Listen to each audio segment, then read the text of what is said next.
அஸ்ஸலாமு அலைக்கும் ரஹ்மத்துல்லாஹி வரகாத்துஹு. தமிழகத்தில் புதிதாக ஆட்சி அமைத்திருக்கக்கூடிய தாவேகா தற்போது புதிதாக 2 அறிவிப்புகளை அரசாணையாக வெளியிட்டிருக்கின்றது. அந்த அறிவிப்பு தமிழக மக்களிடத்தில் நீண்ட நாட்களாக இருக்கக்கூடிய மிகப்பெரிய ஒரு கோரிக்கையாக இருக்கு. இந்த கோரிக்கை என்பது ஒவ்வொரு காலகட்டத்திலையும் தமிழக அரசியலில் ஆட்சி அமைக்கக்கூடிய போட்டியிடக்கூடிய கட்சியினர் வாக்குறுதியாக கொடுத்துவிட்டு வரக்கூடிய ஒன்றுதான். மதுவை ஒழித்து விடுவோம், பூர்ண மதுவிலக்கை நாங்கள் கொண்டு வருவோம், போதையில்லா தமிழகத்தை உருவாக்குவோம், இப்படி இது போன்ற ஒரு ஸ்லோகங்களை வைத்துத்தான் ஆட்சி அமைக்கக்கூடிய நிலையெல்லாம் தமிழக அரசியலில் நம்ம பார்க்க முடிந்தது. அதே போன்று இன்றைய தினம் தாவேகா கட்சியினரும் இந்த முன்னெடுப்பை செய்து தான் தமிழகத்தில் ஆட்சி பொறுப்பை ஏற்றிருக்கிறாங்க. அதில் முதலமைச்சராக பொறுப்பேற்ற உடனேயே விஜய் அவர்கள் தற்போது இந்த போதை ஒழிப்பு சம்பந்தமாகவும் அது அல்லாமல் மது ஒழிக்கக்கூடிய வகையில் மதுக்கடைகளை மூடக்கூடிய இந்த 2 முன்னெடுப்புகளை எடுத்திருக்காங்க. 717 கடைகளை மூடி அதற்கான உத்தரவுகளை பிறப்பித்திருக்கிறாங்க.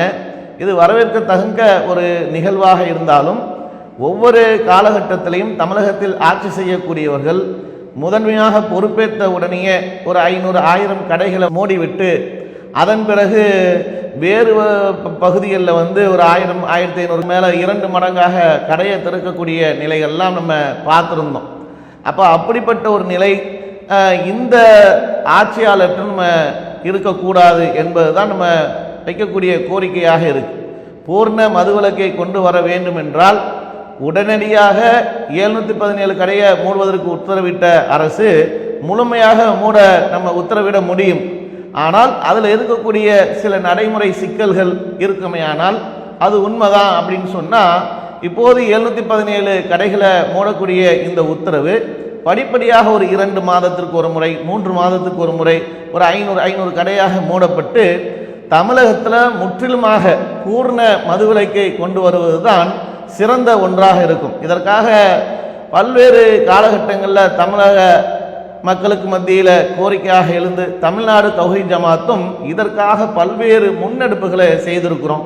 இதற்காக பல கட்டங்களில் போராட்டங்களை நம்ம அறிவித்திருக்கிறோம். இப்படிப்பட்ட ஒரு சூழலில் இந்த நிகழ்வை தமிழக அரசு பொறுப்பேற்ற உடனேயே இந்த ஆரம்பத்தில் பொறுப்பேற்ற ஒரு வேகத்தில் செய்யக்கூடியது போன்று அல்லாமல் முழுமையாக இந்த மதுவிலக்கை கொண்டு வரணும். கடைகள் அனைத்தும் தமிழகத்தில் மதுபான கடைகள் அனைத்தும் முற்றிலுமாக மூடப்பட வேண்டும் என்பதாக இதன் மூலம் நம்ம தகவலாக வைக்கின்றோம்.